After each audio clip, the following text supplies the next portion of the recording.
parole est à Monsieur Xavier Breton. Merci, Monsieur le Président. Monsieur le Premier ministre, décidément, cette majorité a beaucoup de mal avec le respect des libertés fondamentales. Depuis plusieurs semaines, et en dépit de nos mises en garde, vous voulez passer en force pour imposer des restrictions à l'exercice des libertés publiques et des libertés individuelles. Et à chaque fois, les juges viennent sanctionner vos dérapages. Rappelons-nous la décision du Conseil constitutionnel en juin dernier, qui dénonce dans la loi dite Avia les atteintes disproportionnées à la liberté d'expression et de communication. Le 29 novembre dernier, le juge des référés-liberté vous oblige à réécrire votre copie qui limite à 30 personnes les cérémonies religieuses, en estimant que le gouvernement porte, je cite, « une atteinte grave et manifestement illégale à la liberté fondamentale qu'est la liberté de culte ». Et que dire de l'intolérance de cette radio du service public qui veut interdire à une grande association humanitaire la diffusion d'un appel aux dons sous le prétexte que cet appel mentionne les mots « chrétiens d'Orient ». Heureusement, le tollé suscité par cette décision vient de faire reculer cette nouvelle tentative de censure. Nous pouvons également évoquer la préparation du projet de loi sur les principes républicains, qui vise notamment à restreindre très fortement la liberté d'instruction en famille. Dans l'avis qu'il vient de rédiger, le Conseil d'État indique à ce sujet que la réforme prévue par le Gouvernement soulève de délicates questions de conformité à la Constitution.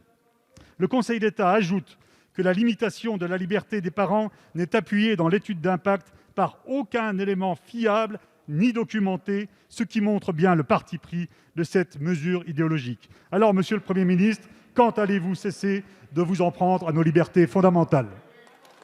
Merci, cher collègue. La parole est à Monsieur Jean-Michel Blanquer, ministre de l'Éducation nationale, de la jeunesse et des sports. Merci, Monsieur le Président, Mesdames et Messieurs les députés, Monsieur le député Xavier Breton. Peut-être je commencerai par un point de droit et puis un point politique. Le point de droit, lorsque le Conseil d'État émet un avis avant un projet de loi, c'est en aucun cas un arrêt, c'est en aucun cas une décision de justice, contrairement à ce que vous dites. C'est au contraire partie prenante du processus démocratique d'élaboration d'un projet. Je me garderai bien d'ailleurs de le commenter, normalement ça ne se fait pas.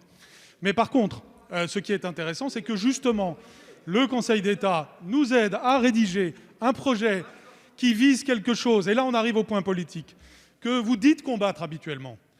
Vous nous donnez des leçons de combat contre l'islamisme politique. Et le jour où nous le faisons, vous dites que ce projet va contre les libertés, avant même de savoir quelle est la rédaction de cela.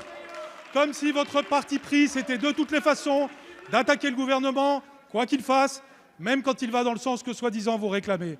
Alors, ce que fait ce gouvernement, c'est justement d'aller cibler les pratiques qui sont inacceptables sans pour autant atteindre les libertés fondamentales. Attendez le projet tel qu'il sera présenté demain et vous verrez qu'il sera conforme au principe d'équilibre exposé par le Président de la République et le Premier ministre dès le début, c'est-à-dire d'un côté empêcher les abus que vous dites dénoncer et que pour le coup nous dénonçons, c'est-à-dire le fait qu'aujourd'hui il y a des enfants qui sont quasiment cachés de la puissance publique pour être envoyés parfois dans des hangars, dans des structures informelles, dans l'irrespect complet de leurs droits. Et c'est ce problème-là que nous allons viser. Et bien entendu, nous avons prévu un régime d'exception pour tous les cas légitimes, les cas bien connus comme la santé, les pratiques sportives et artistiques, éventuellement des projets pédagogiques particuliers. Donc nous allons préserver les libertés et protéger les droits de l'enfant. Et c'est la marque de cette majorité, l'équilibre. Merci. Monsieur le député. Oui, merci, Monsieur le Président. Monsieur le ministre, vous parlez d'exception, mais une liberté, il n'y a pas d'exception. Le principe, c'est la liberté. Merci, monsieur le député.